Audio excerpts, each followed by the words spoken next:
Hello, I'm Professor Fred Long. I'd like to welcome you to Koine Greek Grammar. Today we're going to be looking at Chapter 9. This chapter will introduce you to pronouns of two types, personal and relative. We will then talk about ellipsis briefly, and then briefly look at marking and diagramming subordinate clauses and implied items. But first, let's look at the vocabulary. This vocabulary has personal pronouns and the relative pronoun, as well as more second declension nouns. Ego, I. Emis, we. Kago, and I, or I also. Notice that kago is a combination of ke and ego. The apostrophe over the alpha indicates that an iota and epsilon have been dropped. Su, you. Umis, you plural. Avtos, avte, avto. He, she, it. Avtu, avte, avta, they. The relative pronoun is os, a, o.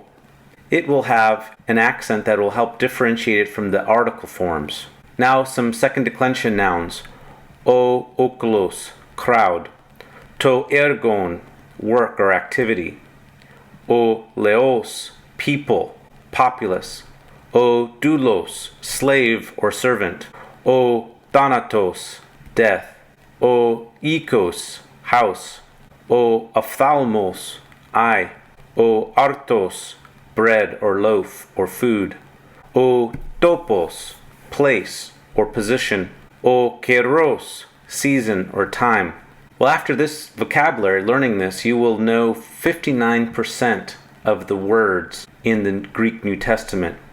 Now, of course, you won't know all the forms yet, but you may be able to recognize 59% of the words, and that's a great accomplishment. Be sure to look at the notes on vocabulary as more information is provided there. But let's be introduced to pronouns. Pronouns are words that stand in the place of nouns. They're very common and very diverse in English as well as in Greek. This chapter will introduce you to two such pronouns, the personal and relative pronoun. Now, one thing when you have pronouns is that you have antecedents, that is, that for which the pronoun is standing. Ante means that it is placed before, usually occurs before in the discourse, and then the pronoun will occur for efficiency and refer back to that noun or substantive, and that noun or substantive is called the antecedent. Now, typically people will talk about the antecedent even when it may occur after the pronoun.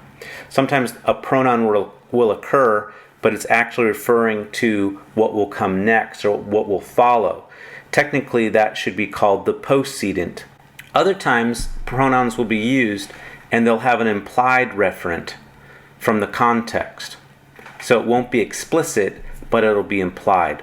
So study these examples which talk about the difference between antecedent, postcedent, and implied reference. Pronouns must agree with their referent in gender and number, not necessarily in case. Remember that case is how the pronoun is functioning in the sentence that it's in.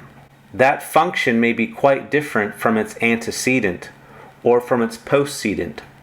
So technically, they only need to agree in gender and number. Now, it may be that they also agree in case. The case, however, is context dependent. Some words that you will encounter are anaphora and cataphora. And so here's just a brief discussion of that. Well, let's look at the personal pronouns.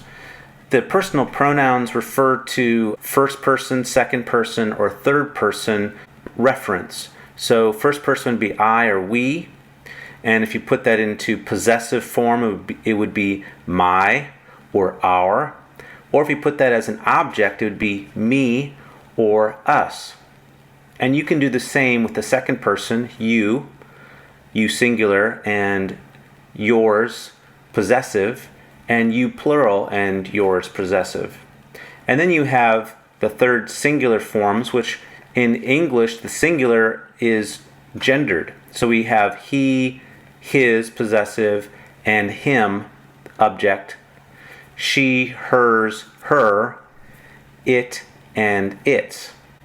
In the plural we have they, then their possessive, and then them as the object. Personal pronouns in Greek are very common. Now we encounter some very interesting things with the personal pronouns. First, let's look at these forms. So we have ego, emu, emu, aimé. Now notice that there's another form afterwards in parentheses. This other form is a non-emphatic form, and you more typically see these forms, mu, mu, and me. You see these more often. So when you find a form that has an epsilon on the front and has an accent, you're looking at an emphatic form of the pronoun, and there's extra stress on that referent for some contextual purpose. And so they're significant to notice and to ask, why is there extra stress placed on me or my to me at this point?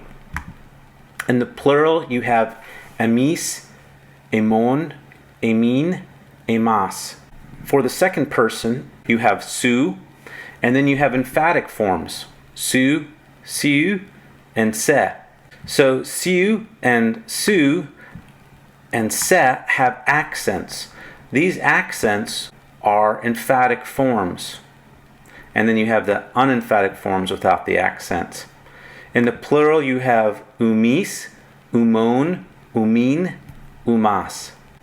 One thing that we're going to learn about these pronouns, and I'll say it while we're right here, is that the subject forms are not going to be needed. But when they're present, they're giving extra focus and attention to the subject. Remember that the subject is implied in the verbal ending, or it's indicated in the verbal ending, so we will supply default subjects like I or we, you. But when these pronouns are present, there's extra attention drawn to those subjects. Now let's look at the third person personal pronoun forms. In Greek, they will be distinguished from masculine, feminine, and neuter. What you'll see is that they're basically using the first and second declension endings. So you can see these endings and study them. Avtos, avtu, avto, avton, avtu, avton, avtus, avtus. For the feminine, avte, avtes, avte, avtain, avte, avton, avtes, avtas. For the neuter, avto, avtu, avto, avto. Avta, avton, avtus, avta. One thing also is that you should notice that they have a smooth breathing mark over the front. This will help distinguish them from another type of pronoun which will have a rough breathing mark, the demonstrative. Well, how are these pronouns used? They're used like any other noun would be in the sentence. Special emphasis attends when they're used or specified as subjects, as I've explained before. So here's some suggestions on translation. It's often difficult to do so in a way that isn't too cumbersome. I like to use a reflexive pronoun. I see the Lord becomes I myself see the Lord. Again, because the ego is not needed. Now the third person nominative forms may also be added to the verbs.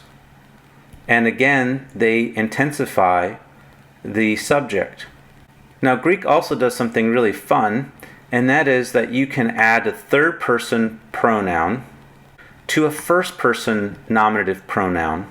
These are both nominatives, and this avtos intensifies even further the subject. So remember that ego is not needed, avtos is not needed, but when they're present, they stress even more the subject.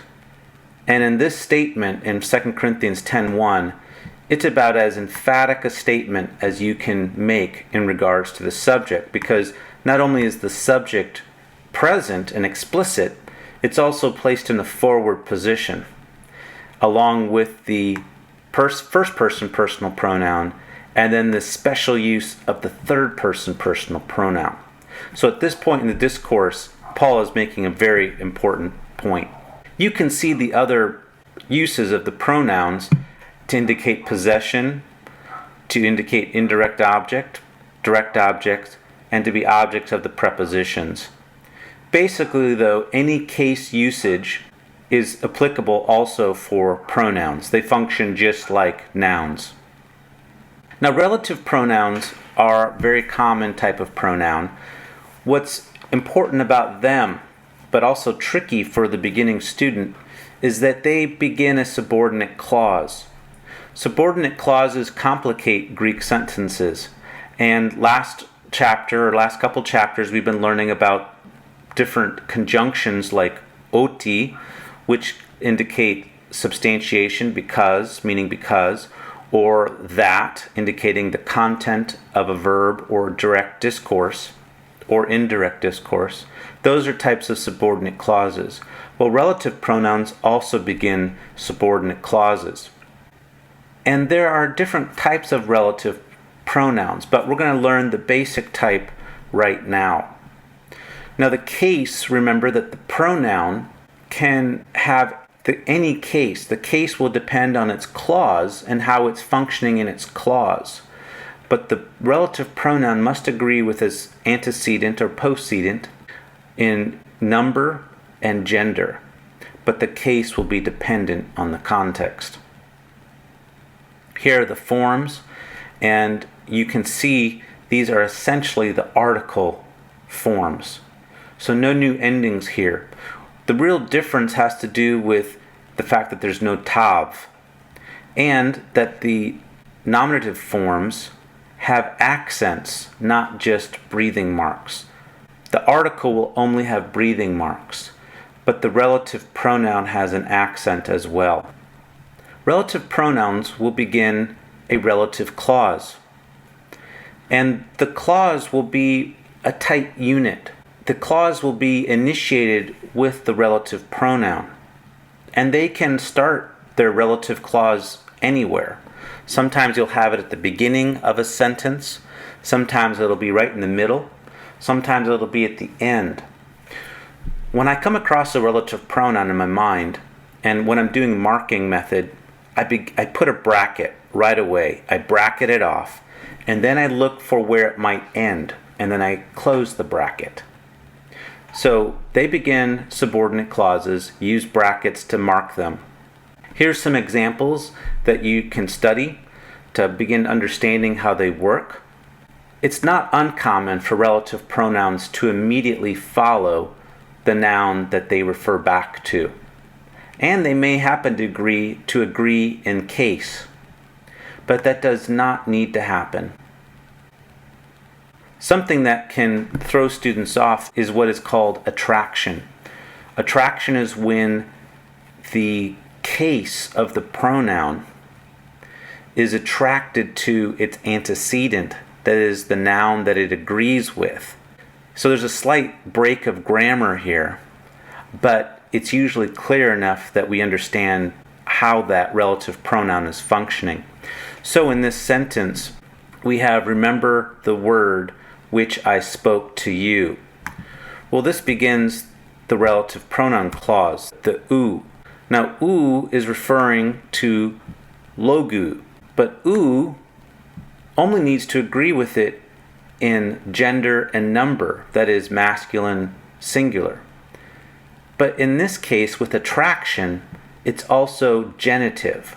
And yet, look at its own sentence. U ego ipon umin. I said to you, which word, which thing.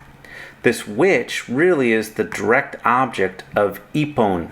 It should be accusative case.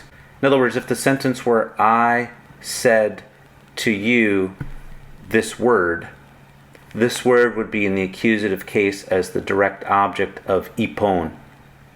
And that's typical, that the relative pronoun will be in a different case.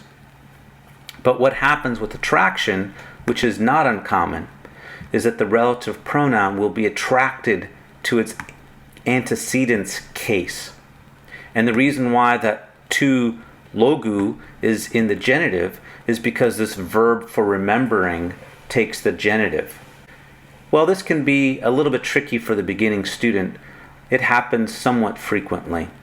More tricky is incorporation, and you can read about that. It occurs, fortunately, less commonly. Now, the semantics and pragmatic functions of relative pronouns are important to consider.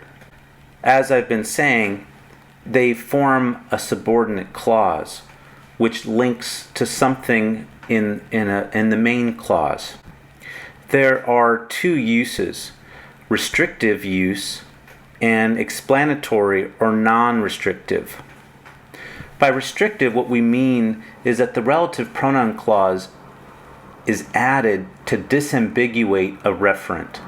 In other words, you have a noun and then you have a relative pronoun clause that clarifies the identity of that referent or that noun. So really, the relative pronoun clause is necessary in order to have clarity about what's being said. It helps to distinguish one entity, person, or thing from others. And so this is called a restrictive use. Another use of the relative pronoun is more discursively significant, and that is called the explanatory or non-restrictive use. And the reason why this is important is because the relative pronoun in this instance is not needed for the discourse to make sense. We're going along, sentence, and then we get an elaborative statement. Well, that elaborative statement in the form of a relative pronoun clause becomes significant for the discourse. And there are two sub-uses of explanatory or non-restrictive use. First is the continuative descriptive use. Basically, the relative pronoun is foregrounding information. In other words, it's elevating important information, and it serves as a way to transition into more important information as the discourse follows. It moves the story along. So it's an efficient way of moving the story along, and it often provides important information. The other kind of explanatory or non-restrictive use is the appositional use. And here, the appositional phrase is unnecessary. The relative pronoun clause is unnecessary except to augment or highlight certain attributes of the noun or substantive. So both of these uses of the explanatory use of the relative pronoun are significant to observe for the purpose of understanding the authorial intent and the purpose of the discourse. This is a really fun example from Galatians 2, 1 through 5, which has 4 relative pronoun clauses. 2 are appositional, 2 are continuative descriptive. And so these are examples of non-restrictive or explanatory relative pronoun clauses. So be sure to look at this example and look at my description explanation of that. Now, a couple other things left in this chapter. The first is ellipsis. Ellipsis is when you need to supply an implied word. Greek doesn't always have every word that could be there. We do the same thing in English. So there's a sentence, I went to the grocery store, then to the bank, and after that to the post office. Well, notice that these last two statements are implying the verb from the first statement. That's called ellipsis. And this is fairly common in Greek. Often it's a verb that is implied that the reader or hearer can easily supply from the context. Other times, the verb that is to be supplied is the copula, or the verb to be. Eimi is very oftenly implied. So we have this statement, I am of Paul, I am of Apollos. Well, the verb am is implied. Finally, marking and diagramming subordinate clauses and implied items. I've talked about in the marking method the use of brackets for subordinate clauses. If you do that, it'll help you navigate a Greek sentence.